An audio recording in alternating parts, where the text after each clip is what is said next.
काय चाललंय घरात? काल एवढा तमाशा झाला तरी डोक्यात प्रकाश नाही पडला तुझ्या?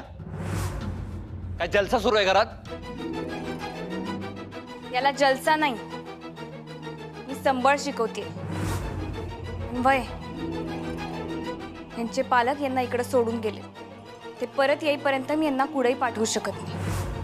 आणि या घरात दादांनी संबळ शिकवायला परवानगी दिली आहे. हो, पण त्यानंतर पुलाखालून बरंच पाणी वाहून गेलंय. त्यामुळे या घरात पुढे या मुलींची शिकवणी घ्यायची नाही.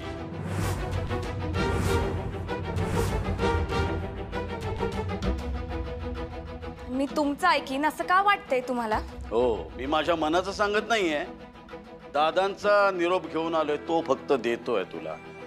हा, आणि निरोप असा आहे की यापुढे या घरात ही संबळ वाजवायची शिकवणी घ्यायची नाही.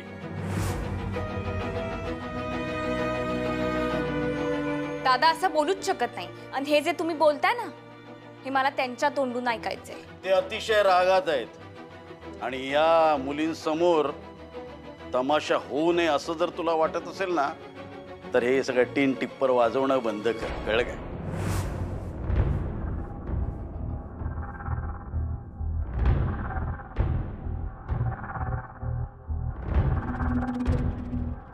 मुलींनो, चला आपण बाहेर जाऊया. या.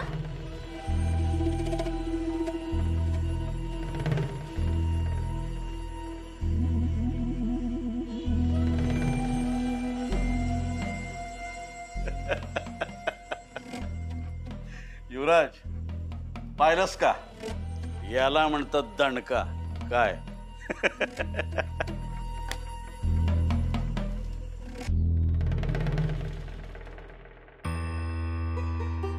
चला.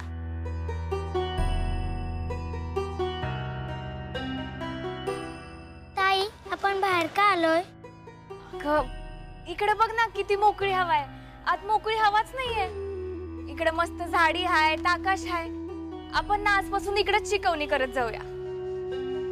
हो, शांती विद्यालयामध्ये पण आम्हाला असंच शिकवायचे. शाळेतल्या टीचर सांगायच्या. बरोबर. चला, संबळ वादन बंद करा. चला चला, हे पोरीनो आपापल्या घरी जा. आजपासून शिकवणी बिकवणी काय नाही, बंद. चाल. अहो दादा, पण ह्या मुली बिली काय नाही, मुलींनी घरी जायचं आता. पुन्हा हे दिसता कामा नाही ते.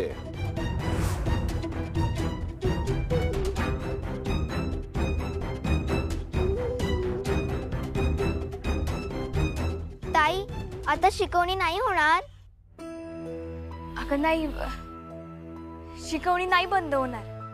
फक्त ना आपण आता पुरतं जरा थांबूयात. हा, मी तोपर्यंत काहीतरी उपाय शोधून काढेन. ताई, ते आजोबा असं का बोलले? तेच तर मला शोधायचंय. ते आजोबा वाईट आहेत का? अगं असं अजिबात नाहीये. त्यांची ना फक्त तब्येत बरी नाही म्हणून असं वागते. मुक्ताताई, तुला एक सांगू? जेव्हा मी पहिल्यांदा तुझ्या घरी आले होते ना, तेव्हा मी या आजोबांच्या खोलीत गेले होते. त्यांना पाहून घाबरून लपले. आणि मी काय पाहिलंय माहितीये का? काय काय बघितलं? ते एकटेच होते आणि कसं तरीच करत होते. कसं तरी म्हणजे काय करत होते? ते ना,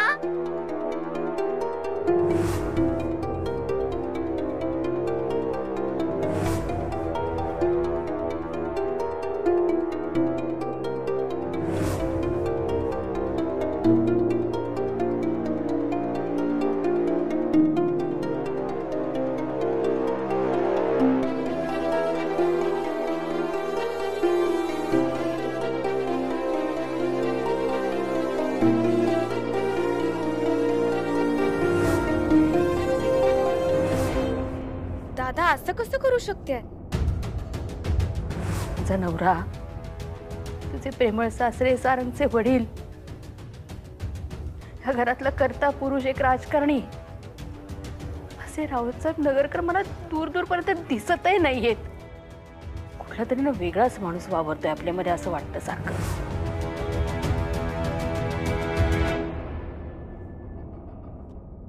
आई अगं दादांनी मला संगमनेरला जायला सांगितलंय. तिथे काही व्यापारी आहेत, त्यांना भेटायचं. बर नीट जा हं. काळजी. हो. अब मुक्ता कुठे आहे का? मुक्ता मुलींना शिकवायला बाहेर गेली. का? तुझ्या दादाने तिला घरात किंवा घराच्या आवारात कुठेही वाजवायचं नाही असं सांगितले म्हणून. यार आई, दादा मुक्तावर सुद्धा राग करतील असं वाटलं नव्हतं का मला. बर मी दादांशी बोलतोय. ए बाबा असं काही करू नको हं सध्या. आणि फक्त वादच होणार आहे. सध्या त्यांची मनस्थिती कुणाचं काही ऐकून घेण्याचीच नाहीये. पण सध्या काही बोलूच नको. थोडा वेळ जाऊ दे, होईल सगळं नीट. आणि कामासाठी बाहेर गावी चाललायस ना, घरातले वाद कटकटी तुझ्या बरोबर नको घेऊन जाऊ. शांत डोक्याने जा, व्यवस्थित काम कर. हं? होय. आणि मी जाताना मुक्ताला फोन करतो. तू फोन जा आणि पोहोचल की फोन कर मला. हं? विसरू नको. चल बाय.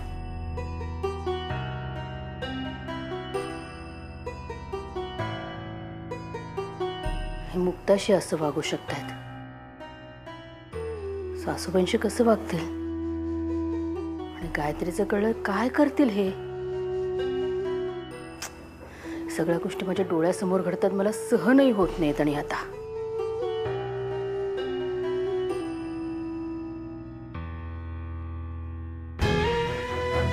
तुझ्यासारख्या वयोवृद्ध माणसाची असं वागलेलं मला सहन होत नाही. मोठ्यांचा मान राहायला पाहिजे. मी कुठेतरी वाचलंय की आपल्या ताटातला घास काढून द्यावा. हा घास आपण ज्याला देतो त्याच्यातलं आणि आपल्यातलं प्रेम नातं खूप वाढतं. म्हणून दिला मी आईला. पण तरी सुद्धा या सगळ्या प्रकरणाचं मूळ तू आहेस. शेवटी तुझं नासकं किडकं रक्त तिच्या धमन्यांमध्ये वाहतंय. रावसाहेबा, लेकरा किती माया करायचास माझ्यावर, किती जपायचंस मला. आणि आता एवढा कसा रे बदललास. येव असा अभद्र अपमान करण्यापरीस माझा जीव का नाही घेतलास. तुझ्या हातून आलेलं मरण सुद्धा मी आनंदानं पत्करलं असतं रे. का केलंस असं.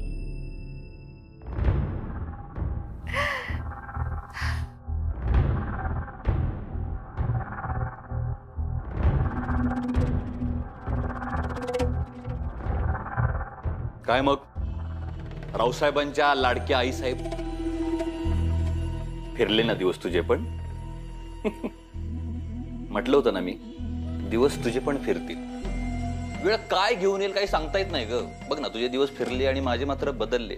तू पुन्हा या चार भिंतींच्या आत बंदिवासात कैद, आणि मी दादांच्या मर्जीतला होऊन आता उंच आकाश गाठणार. आता मी फिरू का तुझ्या नावाने असं धूप घरभर? चालणार आहे? तुला बाबांना आणि त्या गायत्रीला योग्य शिक्षा मिळाल्या, त्याच लायकीच्या आहात तुम्ही. तुमच्यासारख्या माणसांना असंच हवं. दादा काही चुकीचं बोललेलं नाहीयेत. तुझाच विषारी अंश आहे त्या दोघांच्यात. तुम्ही कुठनं आलाय युवराज साहेब? डायरेक्ट अवतार घेतलाय. तुमच्या पण त्या सख्या आजी आहेत हे सोयीप्रमाणे विसरू नका. मी चे मीच्या सारखा अजिबात नाही. हिचा अंश नाहीये माझ्यात. माझ्यात ना माझ्या आईचा अंश आहे. मी आणि आई वेगळे, हा, बाकी हे तिघे वेगळे. निर्लज्जपणा आणि नाकारतेपणा असला काय प्रकार नाही आमच्यामध्ये. आणि मुक्ता, आता तू बघच, मी या वाड्यात माझ्या आईला मानाचं स्थान कसं मिळवून देत होते. या घरात धाकट्या सुनेला लई मानाचं स्थान होता, पण त्यो त्यांनी स्वतःच्या हाताने गमावलाय. पण ना, मुलगा म्हणून तुम्हाला आईबद्दल काहीतरी करावं वाटतंय हे ऐकूनच जरा चांगलं वाटलं मला. जी आई जशी एक स्त्री आहे ना, आजी पण एक स्त्री आहे हे विसरू नको. स्त्री नगरकर घराण्याला लागलेला डाग आहे, डाग. तोंड सांभाळून बोल.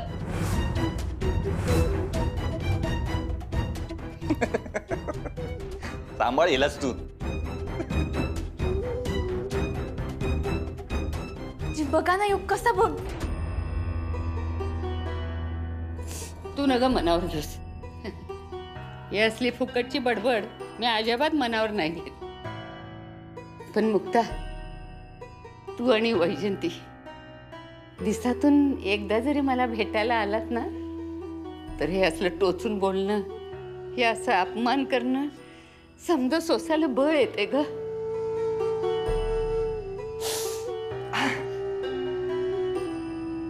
आई, भूक लागली? नाही, भूक लागली. जेवण आणलंय. तुम्ही का जेवण आणलंय? का म्हणजे? आई आहे माझी ती. अहो नाही, म्हणजे मोठी आई म्हणाल्या होत्या की त्या जेवण आणणार आहेत. नाही नाही, ती आता येणार नाही. म्हणजे आता म्हणजे यापुढे कधीच ती इथे येणार नाही. काय बोलताय तुम्ही? म्हणजे दादाचा हुकूम असा आहे की तू आणि तुझी मोठी आई दोघीही या बाईला भेटायला येणार नाही. आता नाही, कधीच नाही. हे बघा दादा, असं म्हणणं शक्यच नाही. सगळं फायनल झालेलं आहे म्हणून तर त्यांचा निरोप घेऊन आम्ही तुमच्याकडे आलोय. आणि जर तू म्हणशील की मी दादाची जाऊन मनधरणी करते, विनवणी करते, त्यांना समजावते, तर तसं काहीही होणार नाही. तो म्हणाला या विषयावर मला आता पुढे चर्चा नको, त्याचं बोलून झालंय. दादा असं म्हणूच शकत नाही. आणि जरी त्यांना म्हणायचं असेल ना, तरी मी स्वतः त्यांच्याशी जाऊन बोलणार. आणि जो जो हुकूम आहे ना, स्वतःच्या कानानं ऐकणार. बरं, असा हा तुझा स्वभाव आहे ना, त्यामुळे दादांना राग येतो आणि मग वाद वाढत जातात. ते तुला भेटणार नाही. अतिशय महत्वाच्या कामानी तातडीने तो बाहेर गेलाय. ठीक आहे, मग मी फोन करून बोलीन त्यांच्याशी. घे बाई घे, तुझ्या मनाची शांती कर एकदाची.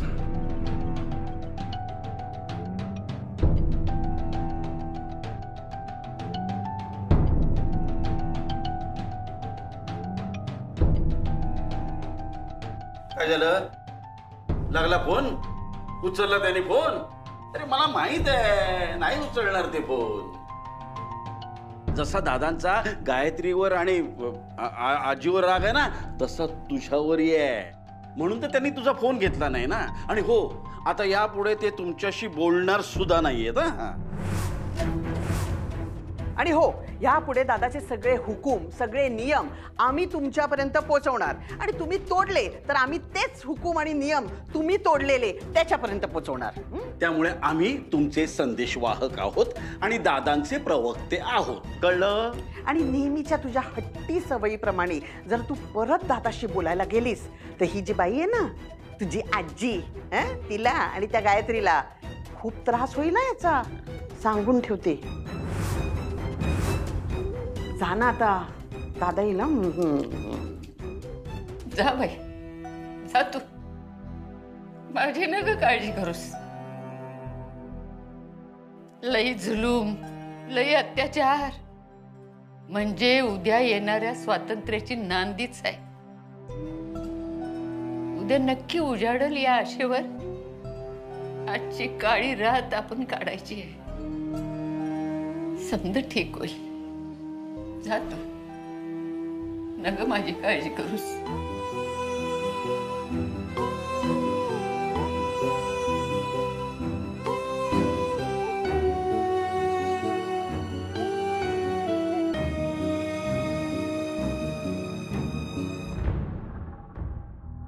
आता पुढचा नंबर गायत्रीचा. मोठी आई, तुम्ही मला सांगितलं होतं की आजीला जेवण तुम्ही नेऊन देणार म्हणून. हो. आणि दत्ता मामा मला म्हणलेत की आजीना जेवण मीच नेऊन द्यायचं म्हणून. का? आता मला पण ते काही समजलं नाही बघा. म्हणजे मला थोडं विचित्रच वाटलं. मी पण म्हटलं की त्यांना जाऊन विचारेन, पण त्यांना जाऊन कोण विचारेन? माझी चौकात काढली असती त्यांनी, म्हणून मी काय त्यांना विचारलं नाही. मला वाटलं तुम्हाला येऊन सांगायला पाहिजे, म्हणून मग तुम्हाला सांगायला आले बघा. दत्ताभाऊ असं का विचित्र वागतायत? नाही तर काय, मला काही पटतच नाही. मी जरा सासूबाईंची बोलून येते. मुक्ताई काय म्हणते बघ, दत्ताभाऊ काय सांगते तिला? मोठी आई, मला माहित आहे. आशाताई, तुझा होय. तुला काय माहितीये का काय चाललंय अगं हे सगळं? मोठी आई, दत्ता मामानी नाही दादांनी सांगितलंय की आपण दोघांनी आजीला भेटायचं पण नाही, त्यांच्या जवळ पण जायचं नाही. हा छळ आहे, जुलूम आहे हा. असं कसं वागू शकतात हे? अगं आपल्या दोघींच्या जीवावर तग धरून येत त्या, आणि आपण जर त्यांना नाही भेटलो तर जिवंत तरी राहतील का? मग अशीच आजी म्हणत होत्या की मी बंदिस्त राहायला तयार आहे. तुम्ही दोघी मला भेटत राहिला ना तर मला कमी त्रास होईल. तेवढ्यात दत्ता मामाना अंबिका आत्या आल्या आणि हे सगळं सांगितलं. आजीचा चेहराच पडला. पडणारच ना ग, बुडून गेले असतील बिचाऱ्या. तरी पण मला म्हणत होत्या की काळजी करू नको, सगळं ठीक होईल. जुलूम आहे सगळा हा. हे आले ना की यांना जाब विचारणारच आहे मी. हे असं सोडणार नाही त्यांना अजिबात. मोठे जा बिचारायचा मी प्रयत्न केला होता पण ते फोनच उचलत नाहीयेत. कसं बोलायचं त्यांच्याशी कळतच नाहीये मला. कुठला प्रकार चाललाय यांचा? नाही, मी काही हे असं होऊ देणार नाही. मी त्यांना विरोध करणारच आहे. वय मोठी आई, पण दत्ता मामांनी मला धमकी दिली की आपण विरोध केला ना तर गायत्री आजीला जास्त त्रास होईल. हे नाही, दोघं असं वागतायत आणि हे दोघंच त्यांचं कान भरतायत. मला समजत नाही काय करायचं. या हुकुमशाहीला तोंड कसं द्यायचंय?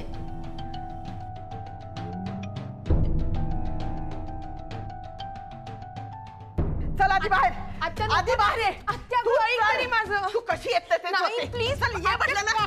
का म्हणजे आरडाओरडा करू नकोस. आता जीव घेईल तुझा. दादा नको, मी येते. पण कुठे नेताय आणि कशासाठी नेताय ते तरी सांग. तुला तुला तुझ्या पापातून मुक्त करायला नेते. म्हणजे तुझ्या पोटात जे पाप वाटतंय ना त्याच्यातून तुझी मुक्तता करायला नेते मी.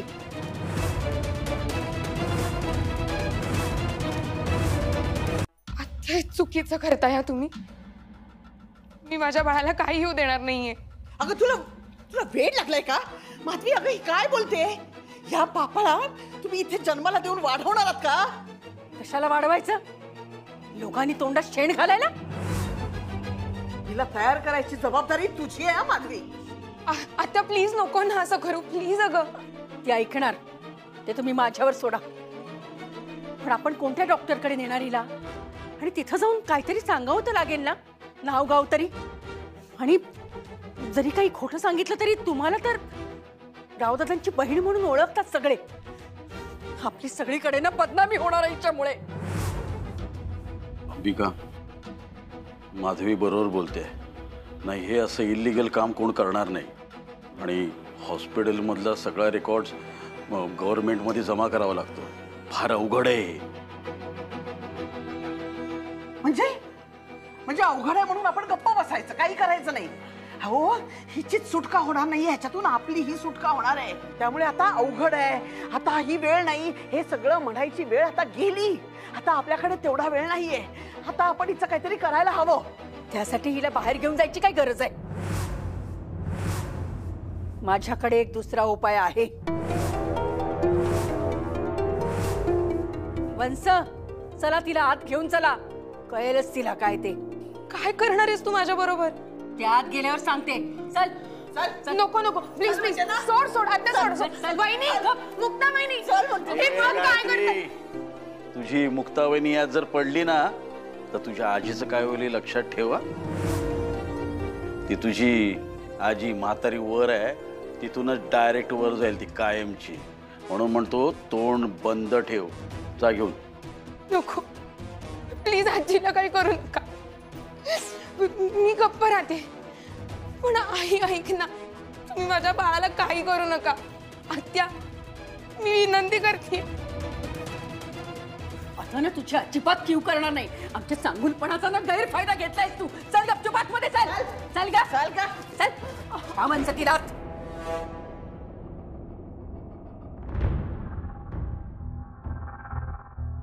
या काशाने ना भाऊ काकाच्या मागे चांगली साडेसाती लावली. आधी पैशांची चोरी आणि आता हे. हा बोल काशा. ओ सॉरी रावसाहेब. हा हो आलो.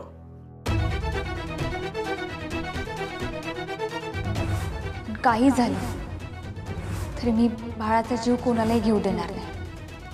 त्याचा जन्म घ्यायचा अधिकार मी कुणालाही हिसकावून देणार नाही.